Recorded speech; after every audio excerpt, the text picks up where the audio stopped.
우리 앞뒤자 인사하겠습니다. 잘 오셨습니다. 은혜 받으시기 바랍니다. 잘 지내셨습니까? 우리가 하나님 앞에 찬송하고 이렇게 예배하는 시간이 우리의 가장 귀한 시간인 줄 믿습니다.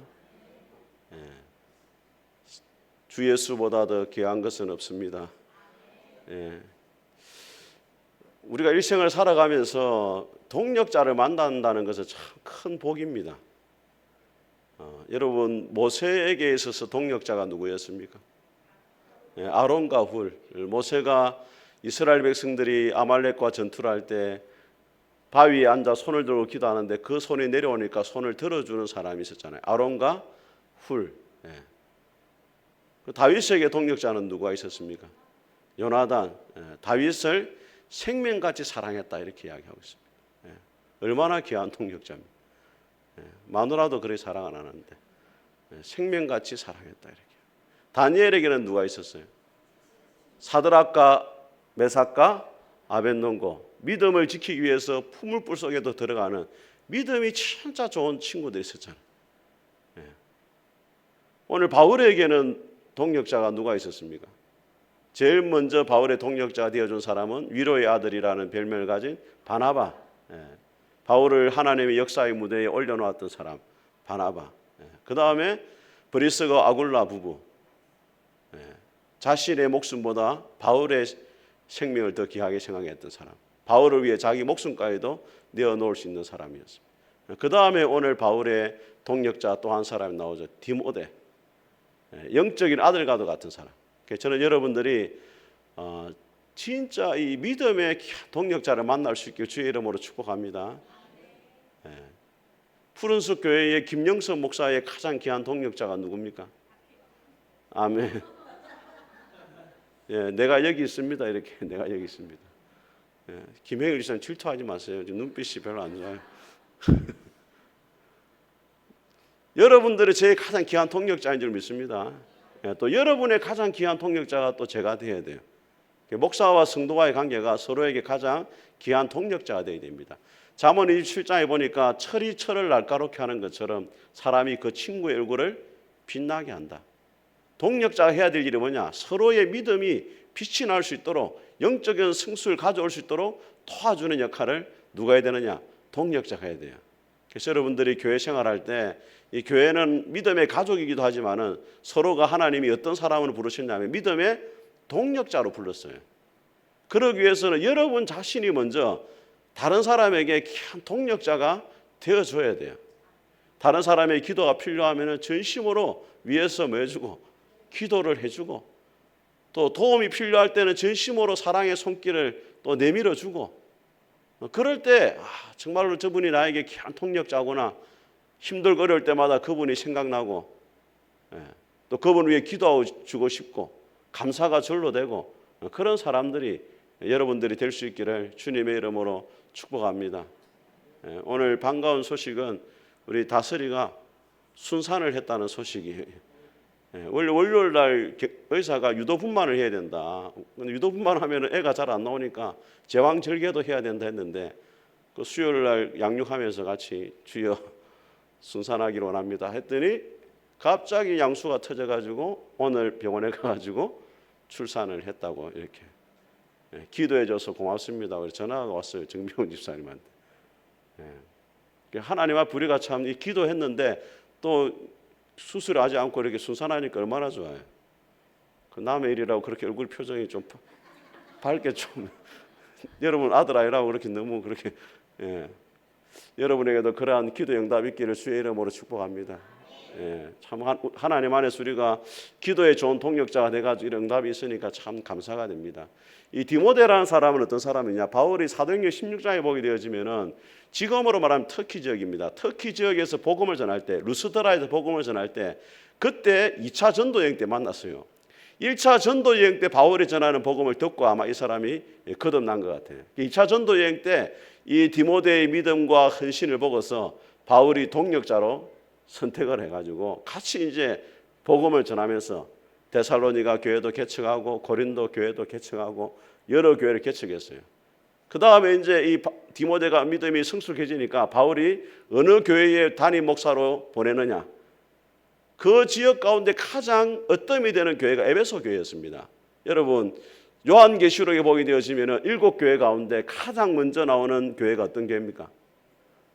답을 내가 앞에 이야기했잖아요. 에베소 교회인데 그 에베소 교회 처음 사랑 잃어버렸다 말하잖아요.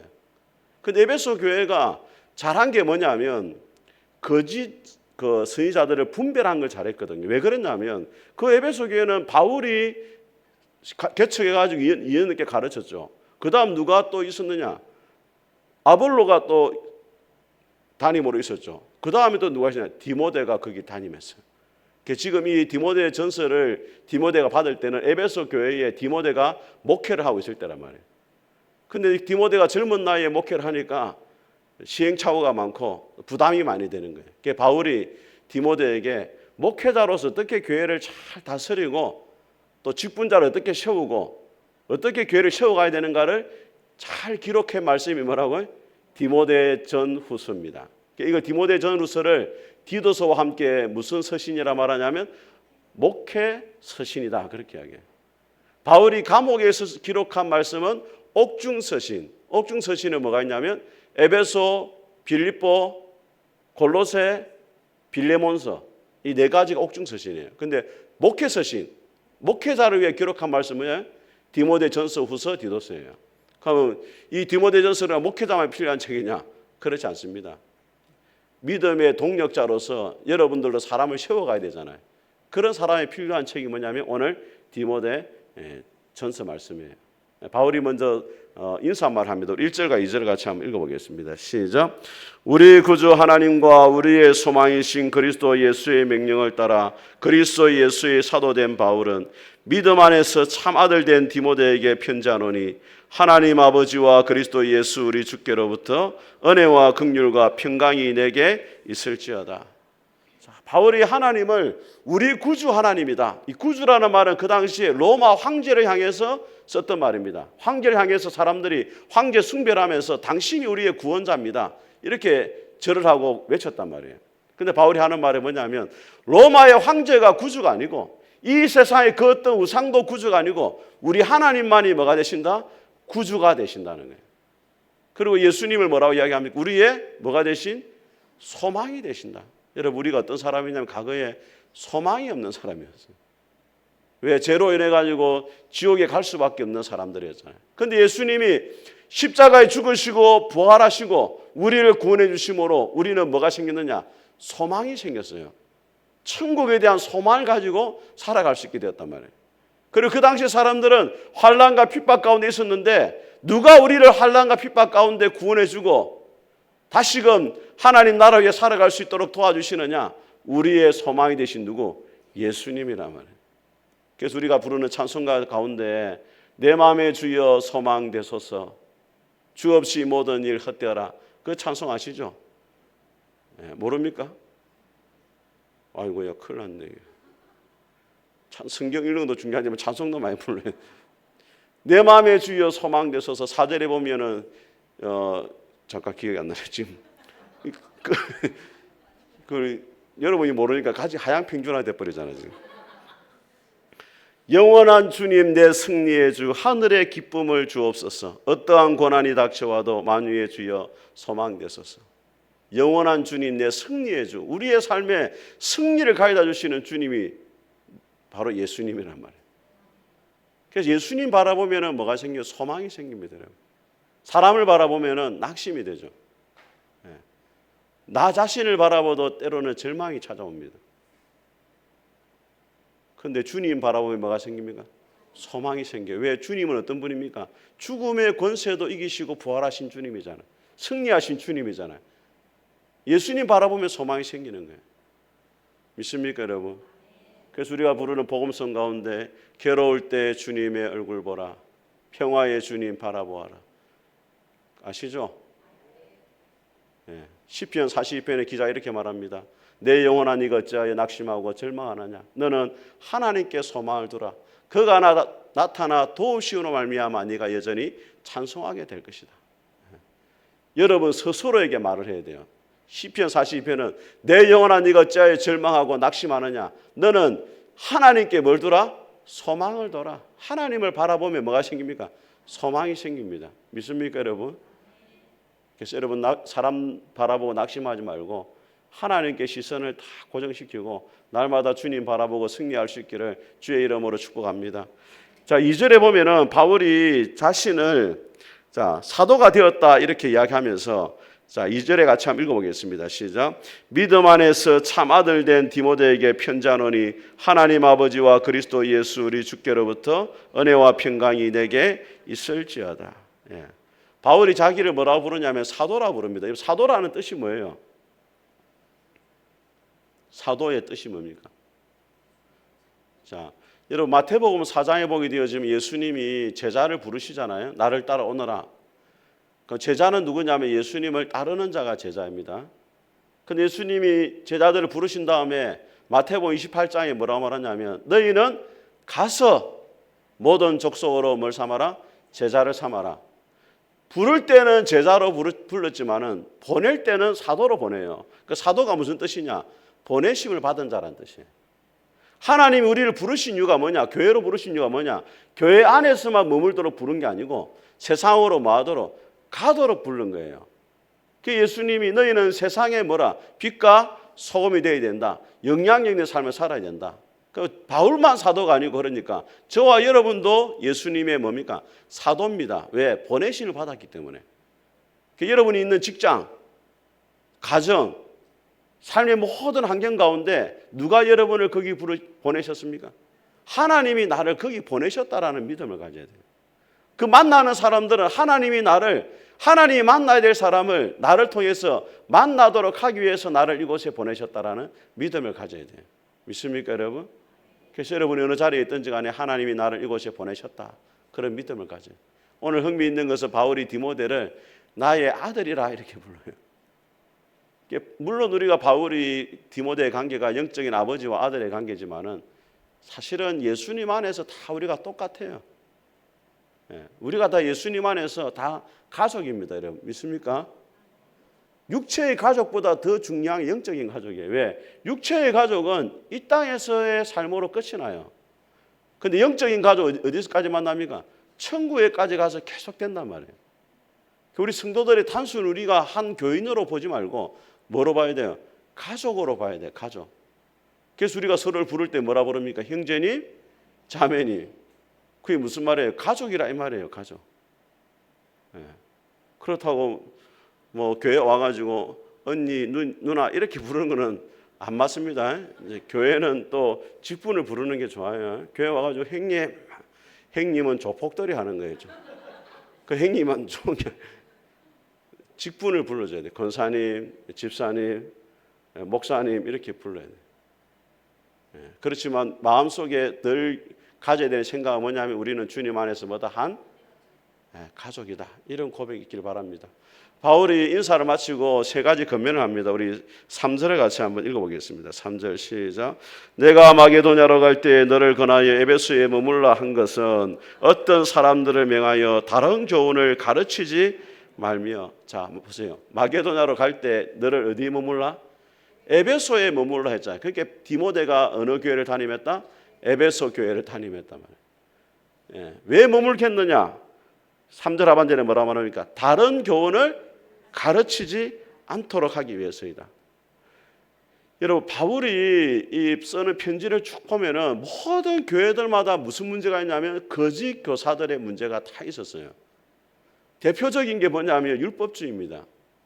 율법주의가 뭡니까? 예수님 믿음으로 구원받는 것이 아니고 그것도 있지만은 뭐도 지켜야 된다? 율법도 지켜야 된다는 거예요. 그래서 바울이 빌립보서 2장에 보니까 그들이 그리스도 예수의 십자가의 원수로 행한다 이렇게 말해요. 율법을 강조하고 구원을 받는 율법을 지켜야 된다고 말하는 자는 예수님의 십자가의 원수라는 거예요. 그럼 여러분 하나님이 왜 율법을 주셨습니까? 율법으로 구원받는 것도 아닌데 왜 율법을 줬어요? 자, 그렇죠. 율법은 기능이 뭐냐면 엑스레이와 같은 거예요. 엑스레이가 뭡니까? 뼈가 부러질 때 엑스레이 찍으면은 뼈가 어디가 부러졌는지 나오잖아요. 정확하진 않지만은 진단을 딱 해줘요. 근데 고치지는 못합니다. 진단만 해주는 역할이 엑스레이. 엑스레이 100번 찍어도 뼈가 안 붙습니다, 여러분. 진단만 해줘요. 율법은 뭐냐? 죄가 무엇인지를 진단을 딱 해줍니다. 율법이 없이는 죄를 알 수가 없어요. 야고보서는 율법을 뭐라 말하냐면 거울이다 이렇게 말합니다. 거울을 봐야 잘못된 걸 알잖아요. 그러니까 두 번째 율법의 기능은 뭐냐? 하나님의 그 기준을 보여줘요. 내비게이션과도 같습니다. 여러분, 십계명을 제일 먼저 주어질 때가 이스라엘 백성들이 어디를 건넜을 때, 애굽에서 나와가지고 홍해 바다를 건너자마자, 그죠? 광야에 나아가고 가나안 땅에 가기 전에 하나님의 백성은 어떻게 살아가야 될지를 보여준 게 뭐냐면 율법의 말씀이에요. 여러분, 예수님이 산상수훈을 언제 주셨습니까? 제 아들에게. 구약 시대에는 십계명을 줬다면 신약 시대는 예수님이 산상수훈을 줬거든요. 산상수훈을 예수님이 언제 줬어요? 마태복음 몇 장이 나옵니까? 그리고 아무 말도 없었더라. 마태복음 4장에 보면 예수님이 제자를 부르시잖아요. 부른 다음에 5장에 산에 올라가서, 산에 올라갔다는 것은 모세가 시내 산에 갔다는 것과 이렇게 연결시키고 있는 거예요. 구약의 모세는 시내 산에서 십계명을 줬고, 신약의 예수님은 산에 올라가서 산상수훈을 주는 건데, 산상수훈이 뭐냐? 예수님 믿는 사람이 어떻게 살아가야 되는지를 보여주는 기준이 되는 뭐다? 말씀이란 말이에요. 율법의 기능이 뭐냐? 하나님의 백성이 어떻게 살아가야 될지를 기준을 보여주는 거예요. 세 번째 율법의 기능은 뭐냐? 예수님께로, 성령님께로 안내하는 중매자의 역할을 합니다. 로마서 7장에 보게 되어지면 바울이 율법은 선한 것이로되 육신이 약하여서 내 마음에 원하는 바 선은 행하지 아니하고 원치 아니한 바 악을 행한다, 그렇게 하게요. 율법은 선한데 지킬 힘이 없다는 거예요. 바울이 로마 7장의 고백이에요. 근데 8장에 넘어가면 뭐라고 이야기합니까? 하나님의 성령으로 말미암아 육신을 죽이는 자가 되어야 된다, 이렇게 말하거든요. 성령을 따라가면은 율법을 이룬다는 거예요. 믿습니까, 여러분? 율법의 기능이 뭐냐? 성령님께 도움을 구하도록 만드는 역할을 누가 한다? 율법이 한단 말이에요. 그 하나님의 율법을 주신 거예요. 두 번째, 이 에베소에 들어와 있었던 대표적인 이단이 뭐냐? 에베소뿐만 아니라 여러 교회에 있었던 이단이 영지주의라는 이단입니다. 제가 지난주에 이야기했습니다. 주일날 이야기했어요. 영지주의. 영지주의가 뭐라고 이야기했습니까?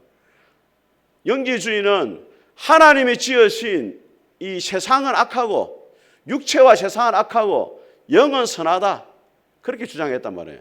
그러니까 예수님도 육체로 태어난 것이 아니고 예수라는 사람에게 누가 임했다? 메시아 영이 임해가지고 그리스도가 됐다, 이렇게 말했잖아요. 근데 요한복음 1장에 뭐라고 이야기합니까? 한번 따라해 봅니다. 말씀이 육신이 되어 우리 가운데 거하심에,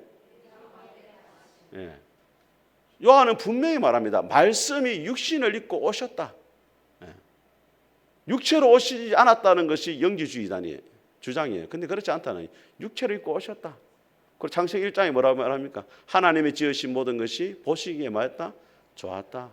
세상은 악한 게 아니라는 거예요. 육체도 악한 게 아니라는 겁니다.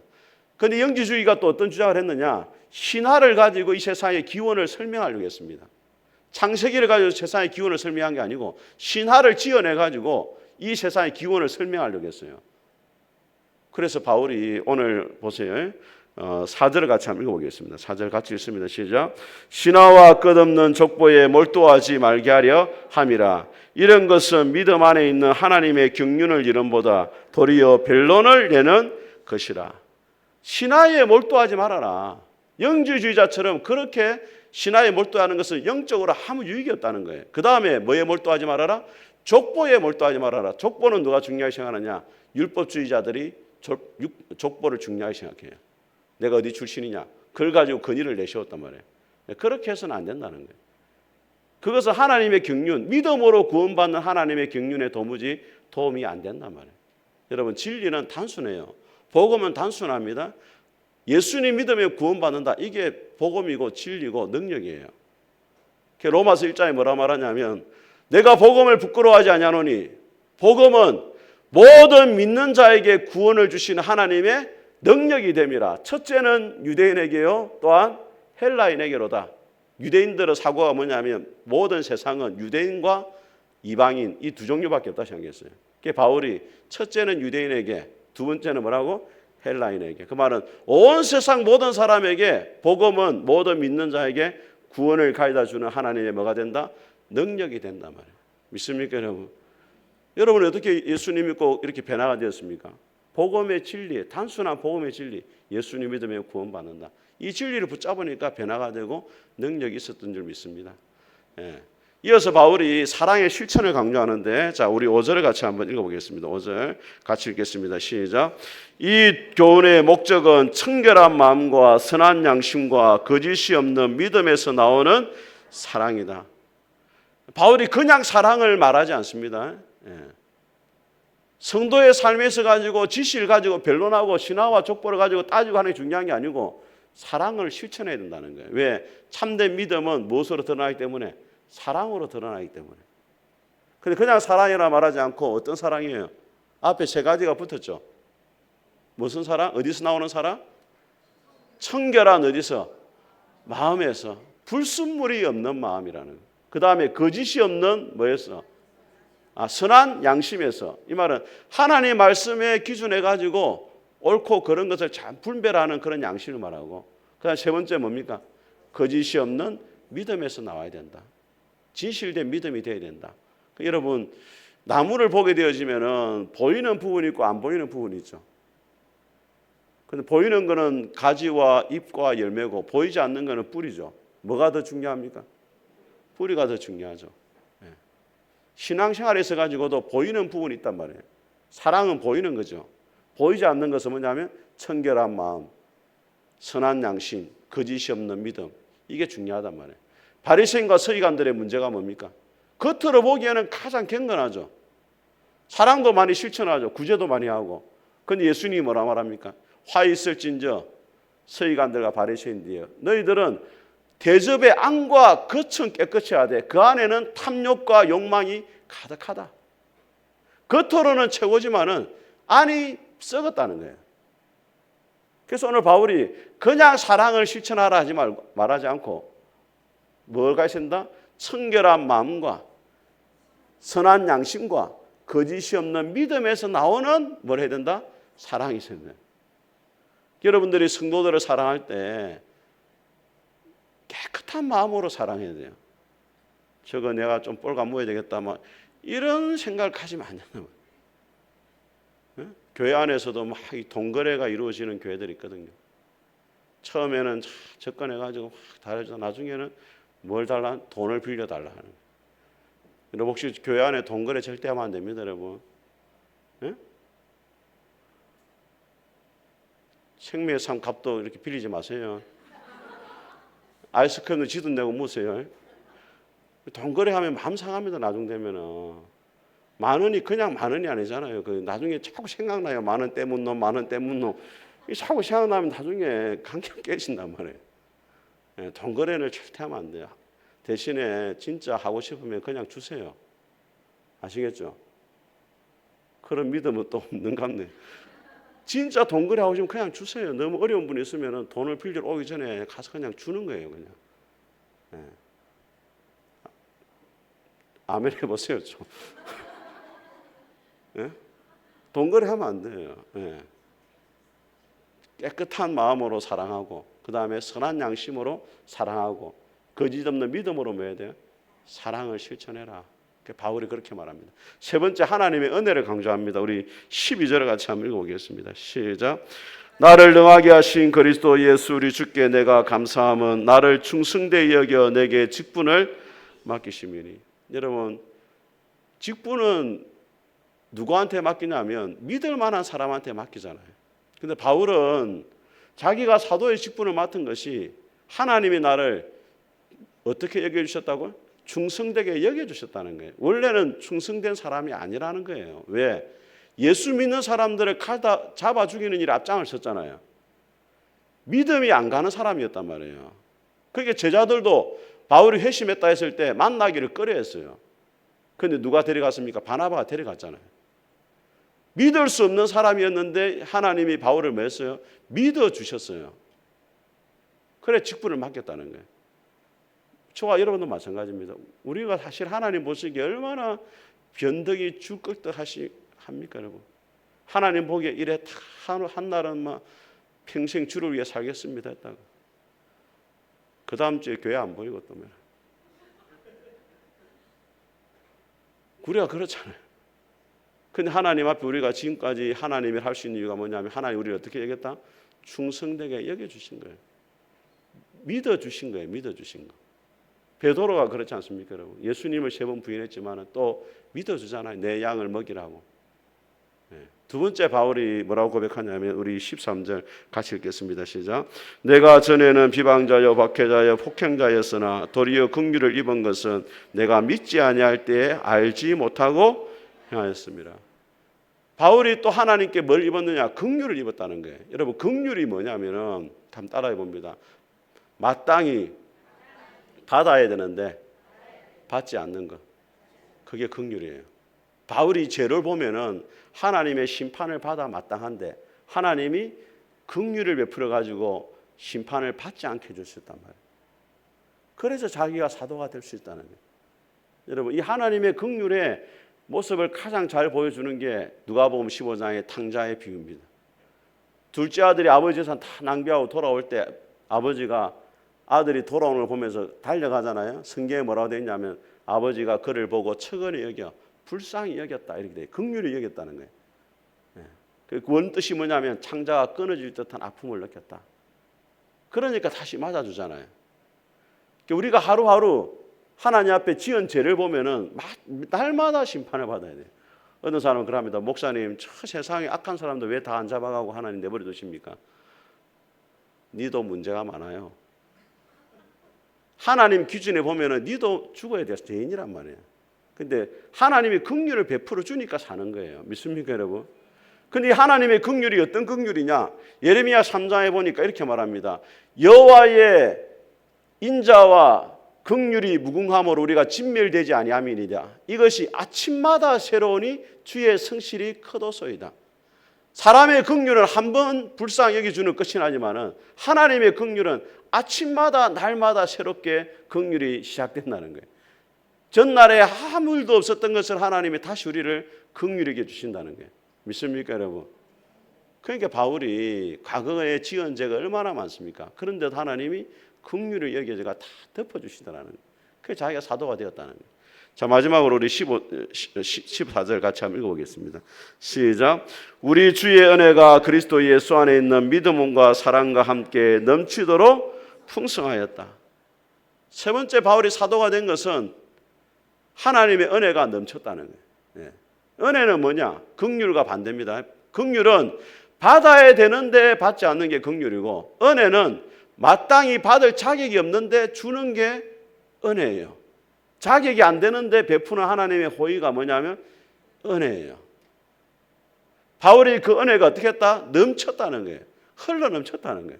왜 바울이 그렇게 은혜를 많이 주셨느냐 하나님이. 자, 우리 15절 같이 읽겠습니다. 시작. 밑보다 모든 사람이 받을 만한 이 말이여 그리스도 예수께서 죄인을 구원하시려고 세상에 임하셨다 하였도다. 죄인 중에 내가 괴수니라. 그러나 내가 긍휼을 입은 까닭은 예수 그리스도께서 내게 먼저 일체 오래 참을 후에 주를 믿어 영생 얻는 자들에게. 하나님이 왜 죄인 중에 괴수인 바울에게 은혜를 베푸셨느냐? 다음에 예수님 믿는 자들 중에서 혹시나 아이고 내가 자격이 안 되는데, 하나님의 사람으로 자격이 안 되는데, 그런 사람들에게 뭐가 되도록? 본이 되도록. 바울 같은 죄인 중에 괴수도 하나님이 사랑하셨으니까 하나님이 당신도 충분히 사랑하십니다. 그렇게 말하도록 본이 되도록 구원하셨다는 거예요. 그러니까 바울이 얼마나 자기가 자격이 없다는 걸 지금 말하고 있어요. 나는 자격이 없는데 그냥 하나님이 샘플로 선택해 주시고 구원해 주셨다는 거예요. 그래서 하나님의 그 은혜와 사랑을 생각할 때마다 바울에게는 뭐가 터져 나왔느냐? 찬송이 터져 나왔어요. 그래서 갑자기 여러분 17절 보세요. 같이 읽어보겠습니다. 시작. 영원하신 왕 곧 썩지 아니하고 보이지 아니하고 홀로 하나이신 하나님께 존귀와 영광이 영원 무궁하도록 있을지어다. 아멘. 하나님께 대한 찬송이 나와요. 자기를 은혜 베푸시고 긍휼이신 하나님을 생각할 때마다 뭐가 나온다? 찬송이 나오는 거예요. 지금 바울이 디모데에게 왜 이야기를 하고 있습니까? 나가 충성되지 못하는데 자도가 되었고 하나님 충성되게 가지고 긍휼을 베풀어 주셨고 또 뭘 베풀어 주셨다? 은혜를 베풀어 주셨다. 왜 이걸 이야기하고 있습니까? 디모데야, 너도 목회하다 보면은 스스로 작아지고 상처를 입고 자격이 없다고 생각할 때가 있는데 누구를 바라보라는 거예요? 나를 바라봐라. 내가 진짜 자격이 있는 사람이었느냐? 내가 충성된 사람이 아니었지 않느냐?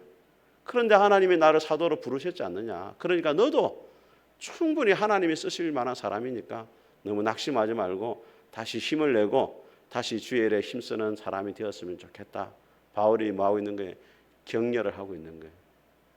그래서 여러분의 삶이 다른 사람에게 간정이 되고 또 격려가 되고 위로가 되는 그러한 은혜가 있기를 주님의 이름으로 축복합니다. 같이 한번 우리 찬송하겠습니다.